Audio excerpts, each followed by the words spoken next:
اللہ کا فضل کیا ہوتا ہے اور کیسے تلاش کیا جا سکتا ہے؟ کمال کی بات ہے کہ دنیا اس زندگی اور اس عالم رنگ و بو میں خیر کا سفر ہے اور اسی میں شر کا سفر ہے۔ ماننے والے کے لیے یہی ایمان کی دنیا ہے، نہ ماننے والے کے لیے یہی کفر کی دنیا ہے۔ جاننے والے کے لیے یہاں ہر چیز میں جلوہ گری ہو رہی ہے اور نہ ماننے والے کے لیے ہر چیز حجاب ہے۔ نہ ماننے والا کہتا ہے کہ یہاں تو کچھ نظر نہیں آیا، اور ماننے والا کہتا ہے کہ یہاں تو ہر چیز نظر آ رہی ہے۔ ماننے والا کہتا ہے کہ ہمیں تو سب ماننے والے ملے ہیں، نہ ماننے والا کہتا ہے کہ ہمیں تو ایک ماننے والا نہیں ملا۔ ماننے والا کہتا ہے کہ اس شہر میں جا کے دیکھو سارے ہی خوبصورت لوگ ہیں، نہ ماننے والا کہتا ہے کہ مجھے تو سارے ہی بدصورت نظر آتے ہیں۔ یہ سب اپنا اپنا حسن نظر ہے۔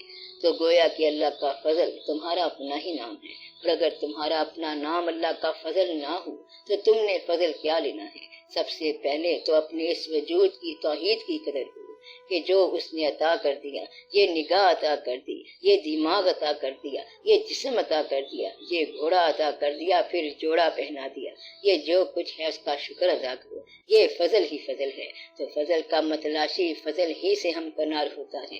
یہ دنیا گناہ کے متلاشی کو گناہ دیتی ہے اور فضل کے متلاشی کو فضل دیتی ہے۔ اس دنیا کے اندر اس سے بڑا انصاف اور کیا ہو سکتا ہے؟ کمال کی بات تو یہ ہے کہ کعبہ ہم نے دیکھا نہیں ہے اور مسلح بچھا کے کعبے کی طرف رخ کر دیتے ہیں، اگرچہ پتہ نہیں کدھر رخ ہوتا ہے۔ ہمارا اپنا ہی رخ کعبے کی طرف ہونا چاہیے، اور کعبہ ہمارے اپنے رخ کا نام ہے۔ پھر یہ ہوگا کہ جدھر رخ کیا وہی کعبہ ہوگا، یعنی جدھر آنکھ اٹھا کے دیکھو اللہ کا چہرہ ادھر ہی ہے۔ تیری آنکھ کے اٹھنے کی بات ہے کہ اللہ کا چہرہ تمہیں نظر آئے گا، تو گویا کہ اللہ کا چہرہ کیا ہے؟ تیرا حسن نگاہ اور حسن نظر۔ تیری نظر میں حسن ہے تو اللہ کا چہرہ ملتا ہے، اور اگر حسن نظر نہیں ہے تو اندھے کا اندھا ہے۔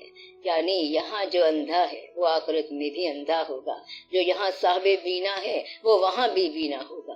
یہاں اگر اللہ کا جلوہ دیکھنا ہے تو اپنے انداز نظر کو دیکھو، تو خود ہی تو اللہ کے فضل کا مظہر ہے اور تو کسی اور فضل کو تلاش کر رہا ہے۔ یقین رکھو کہ آپ خود ہی مظہر ہو، یعنی اللہ کے فضل کا مظہر ہو۔ تجھے اللہ نے مظہر بنا کے بھیجا ہے اور انسان بنا کے بھیجا ہے کہ جا دنیا میں میرے فضل کی تاثیریں بیان کر، اور تو ہے کہ فضل کو تلاش کر رہا ہے۔ فضل کی تلاش تو دوسرے کریں، فضل کی تلاش وہ کریں جن کو ایمان نہ ملا، جن کو دماغ نہ ملا، جن کو خیال نہ ملا، اور جن کو لباس بشر نہ ملا۔ ایسے لوگ اللہ کا فضل تلاش کریں۔ تو لباس بشر میں ہے، تو لباس بشر میں ہے، انسانوں میں ہے، مسلمانوں میں ہے، شکل میں ہے، عقل میں ہے، ذہن میں ہے، اور کیا چیز نہیں ہے تیرے پاس؟ یہی سب تو فضل ہے اللہ کا، مگر ابھی تک تو فضل کا مسافر ہے۔ اپنے آپ کو پہچانو کہ تم کون ہو۔ اگر ٹانگیں محفوظ ہیں تو شکر کر۔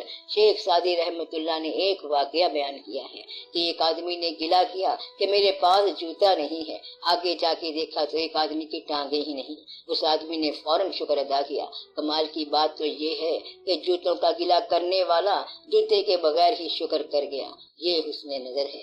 اسے پتا چلا کہ جس بات کا مجھے گلہ تھا وہ بات ہی شکر والی تھی۔ آپ بھی یاد رکھنا، زندگی میں جہاں جہاں آپ کے گلے ہیں وہیں پہ شکر کا مقام ہے۔ زندگی میں جہاں آپ کو رکاوٹیں ہیں وہی سفر کی انتہا تھی۔ آپ جس مقام پر ناراض ہوں وہ شکر کا مقام ہے۔ اس لیے دنیا دار کے لیے جہاں صبر کرنے کا حکم ہے تو وہاں اپنے بندوں کو شکر کرنے کا حکم ہے۔ جب دنیا دار کے ساتھ حادثہ ہو جائے ہم کہتے ہیں صبر کرو صبر کرو، غم کے دن کٹ جائیں گے، اور اگر اپنا بندہ ہو تو کہیں گے کہ شکر کر کے اللہ کے قریب ہونے کی چٹھی آ گئی ہے، اور اس کے قریب ہونے کے زمانے آ گئے ہیں۔ اس لیے فضل کا متلاشی بن جانا ہی فضل کی ابتدا ہے اور یہی اس کی انتہا ہے۔ اگر یہ فیصلہ کر لیں کہ آپ مرتے دم تک اس کلمے سے رشتہ نہیں جوڑیں گے تو کلمہ تجھے کب چھوڑے گا؟ اب یہ آپ کو کیوں چھوڑے گا؟ کیونکہ آپ نے نہیں چھوڑا تو یہ کیسے چھوڑے؟ اگر آپ وفا کی ابتدا کریں تو ادھر سے وفا ہی وفا ہے۔ آپ جب مان جائیں تو سمجھنا کہ آپ ادھر سے مانیں گے۔ جب آپ اس طرف چل پڑے تو سمجھ لو کہ منزل نے اجازت دے دی۔ اس سفر پر کوئی مسافر اس وقت تک نہیں جا سکتا جب تک منزل خود نہ پکارے۔ اس لیے آپ لوگوں کو صداقت اور نیکی کا سفر کرنے کی جو خواہش ہے یہ سمجھو کہ اس طرف سے منظوری کا اعلان ہے۔ جس کو منظور نہیں کیا کیا جاتا اس کو یہ شوق ہی نہیں ملتا۔ سارا لاہور شہر بھرا پڑا ہے اور اس میں بے شمار واقعات ہیں، مگر آج یہاں جن لوگوں کو یہ شوق ہے سمجھو کہ انہیں منظور کر لیا گیا اور ان پر فضل ہو گیا۔ اس بات کا شکر ادا کرو، اپنے اللہ کریم کا حق ادا کرو۔ یا رب العالمین، تیری مہربانی ہے کہ ہمیں لا علمی میں تیرا شوق پیدا ہوا، اگرچہ ہم جانتے نہیں تو کہاں ہے، بلکہ تو ہی تو اجاں ہے، تو ہی نہاں ہے، تو یہاں ہے، تو وہاں ہے، بلکہ تو کہاں نہیں ہے۔ تو ملے نہ ملے ہمیں تیرا نام ہی کافی ہے۔ یہ جو اللہ کریم کا شوق آپ کو ملا ہے، یہ شوق ہی ملا کرتا ہے، اللہ نہیں ملا کرتا۔ اللہ جب دیتا ہے تو شوق ہی دیتا ہے، اور شوق تمہارے پاس ہے، اور یہ منزل شوق کی منزل ہے، اور اس لیے کبھی ختم نہیں ہونا۔ اس میں پڑاؤ کوئی نہیں ہے، اختتام کوئی نہیں ہے، اس میں چلتے ہی جانا ہے۔ صبح چلا ہوں، شام چلا ہوں، بن سوچے انجام چلا ہوں، چل کر رونا رو کر چلنا، روتے روتے عام چلا ہوں، چلتے چلتے عمر کٹی ہے، کہنے کو جو کام چلا ہوں۔ 100 سال میں سفر کٹا، 50 سال میں سفر کٹا، کہاں سے کہاں تک، گھر سے میانی صاحب تک۔ وہ کہے گا اتنا سا سفر تھا اور تو نے اتنی دیر لگائی، پورے 60 سال لگا دیے سفر کاٹنے میں۔ یہاں سے یہاں تک تو جانا تھا صرف، اس سفر میں سارا وقت ہی کٹ جاتا ہے، اور پھر انسان کہتا ہے چلتے چلتے عمر کٹی ہے، کہنے کو 2 گام چلا ہوں۔ اس لیے یہ جان لینا چاہیے کہ ان لوگوں پر فضل ہے جو فضل کے متلاشی ہیں۔ فضل کا کبھی فارمولہ نہ بنانا، خیال رکھنا فضل فضل ہی ہے۔ اگر یہ چیز مل جائے فضل ہے، اور اگر یہ نہ ملے تب بھی فضل ہے۔ فضل کا مطلب یہ ہے کہ ہم فضل کا نام لیتے ہیں، اور ہم اللہ کی مہربانی کا نام لیتے ہیں، اور اس کے فضل کو تلاش کرتے ہیں، تو اللہ کا متلاشی ہی اس سفر کا مسافر ہے، اور وہی اس منزل کا وصال کر سکتا ہے۔ اللہ تعالیٰ جب کسی بندے پر مہربانی کرتا ہے تو اس کو اپنے راستے کا مسافر بنا دیتا ہے، اور جو لوگ محروم ہوتے ہیں وہ مقیم ہوتے ہیں۔ منزل کہیں اور نہیں ہوتی، بلکہ جو شخص چل رہا ہے اس کے ساتھ ہی منزل ہوتی ہے۔ اس سفر میں کوئی صاحب مقام نہیں ہوتا، صاحب مقام بھی صاحب مسافرت ہے۔ کیا ملے گا سراغ منزل گئی، ہم سفر ہو گئی ہو جب منزل، کون دیکھے کسے کہو اب کے، دل میں ہے آنکھ آنکھ میں ہے دل۔ جب دل آنکھ میں آ جائے تو دل میں آنکھ پیدا ہو جاتی ہے۔ یاد رکھنا، جب بھی تمہارا دل تمہاری آنکھ میں آ گیا تو تمہارے دل کے اندر آنکھ پیدا ہو گئی۔ اس لیے اللہ کا فضل یہ ہے کہ اس کا فضل تلاش کیا جائے، اور اس کا فضل یہی ہے کہ منزل خود ساتھ دیتی ہے۔ اس میں جلدی نتیجہ نہ نکالنا۔ جن لوگوں نے اپنے چیک جلدی کیش کرا لیے وہ اتنے ہی صاف ہو گئے۔ کبھی جلد بازی نہ کرنا، ایڈوانس اور اوور ڈرافٹ نہ کرنا، کٹھے ہی نتیجہ نکلے گا۔ اللہ تعالیٰ فضل فرمائے آپ کے حال پر، اور آپ کو یقین عطا فرمائے۔ کعبہ آپ کے روح کا نام ہے، کعبہ آپ کے دل کا نام ہے۔ اگر کعبہ نہ ملے تو پھر اپنے دل میں بٹھا کر اس کی نماز پڑھ لو۔ وہ دل میں نہ ہو تو نماز کاہے کی؟ اللہ دل میں نہ ہو تو نماز کس کی پڑھ رہے ہو؟ جب دل میں ہے تو پھر نماز کا رخ کدھر ہے؟ پھر رخ کی کیا ضرورت ہے؟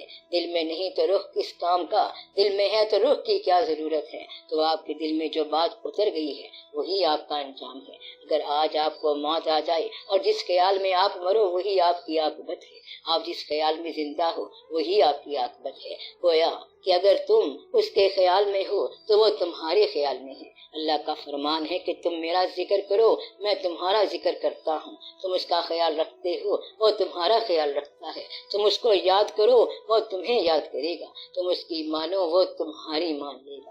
ماننے کا طریقہ یہ ہے کہ اف نہ کرنا، گلا نہ کرنا۔ اب آرا چل رہا ہے تو چلنے دیا جائے، دیکھا جائے گا کہ کیا ہوتا ہے۔ اب نہ بولنا، کیونکہ سچا پیار اور میٹھا گرنا تو بیل میں سے گزرے گا، اور گزرے گا ضرور۔ دعا کرو کہ اللہ تعالیٰ آپ کو استقامت عطا فرمائے، اللہ تعالیٰ آپ کو محبت عطا فرمائے۔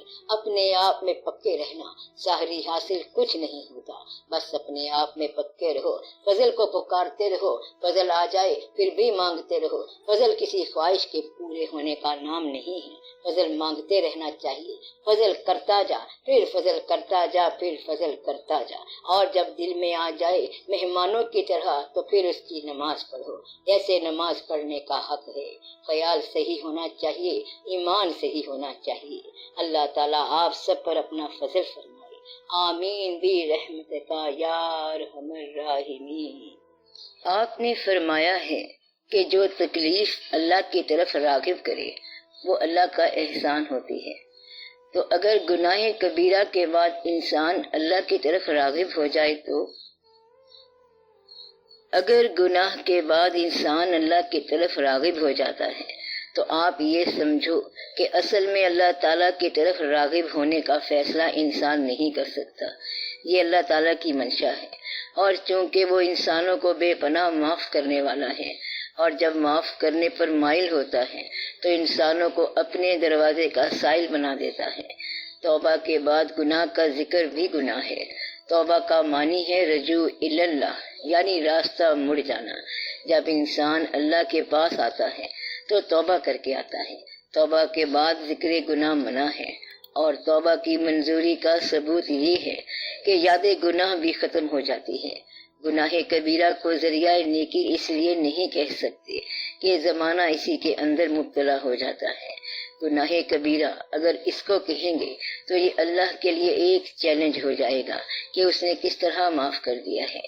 جو قوانین سماج کے لیے مرتب ہو گئے ہیں ان کی وائلیشن بیان نہیں کرنی ہے، کیونکہ وہ اسی طرح ہیں جس طرح اسلام نے بیان کر دیے ہیں۔ آپ یہ دیکھو کہ گناہ کے بعد آپ سزا کی طرف جا رہے تھے مگر کوئی نیکی کام آ گئی۔ نیکی گناہ پر حاوی ہو سکتی ہے، اور دعا جو ہے یہ ابتلا پر حاوی ہو سکتی ہے، اور اللہ کا فضل اس کے غضب پہ حاوی ہے، اور شفاعت جو ہے یہ انصاف پر حاوی ہے۔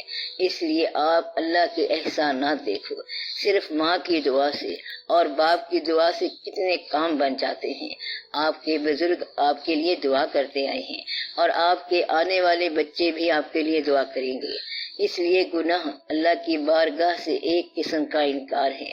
اگر بندہ انکار کرے تو اس کے لیے توبہ کا دروازہ ہے۔ توبہ بنی ہی اس لیے ہے۔ ابلیس واحد ذات ہے جو توبہ نہیں کرتی۔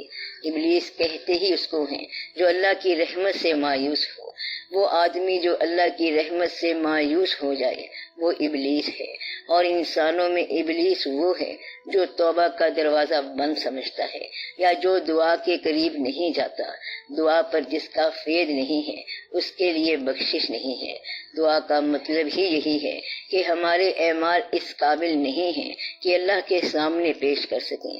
یہ تیرا فضل ہے جو ہم پر مہربانی کرے گا اور ہمیں پھر سے تازہ دم بنائے گا۔ توبہ بھی ایک دعا ہے اور دعا بھی ایک توبہ ہے۔ توبہ کے بعد محاسبہ نہیں ہوتا۔ اب اس لیے ہے میرے گناہوں کا احتساب، جب واسطہ دیا ہے تمہارے حبیب کا صلی اللہ علیہ وآلہ وسلم۔ اللہ کا ایک طریقہ یہ ہے کہ جہاں گناہ زیادہ ہوں وہاں عذاب آتا ہے، اور اللہ کی ایک سنت یہ ہے کہ جہاں گناہ زیادہ ہوں وہاں رحمت آتی ہے، بلکہ رحمت للعالمین صلی اللہ علیہ وآلہ وسلم آتے ہیں۔ اسلام سے پہلے عرب معاشرے کا اتنا برا حال تھا کہ اس کو تباہ ہو جانا چاہیے تھا، لیکن وہاں اللہ نے اپنی رحمت بھیج دی۔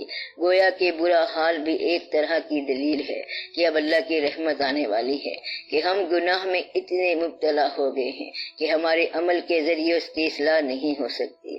اب وقت آ گیا ہے کہ اللہ ہی بچا سکتا ہے، کیونکہ اب نہ ہماری توبہ ہمیں بچا سکتی ہے اور نہ ہماری نیکی ہمیں بچا سکتی ہے۔ اب وقت بھی آخری آ چکا ہے، ہمارے اعضاء بھی شل ہو گئے ہیں۔ تب اللہ تعالیٰ مہربانی فرماتا ہے اور انسان توبہ کے راستے ایمان میں داخل ہو جاتا ہے۔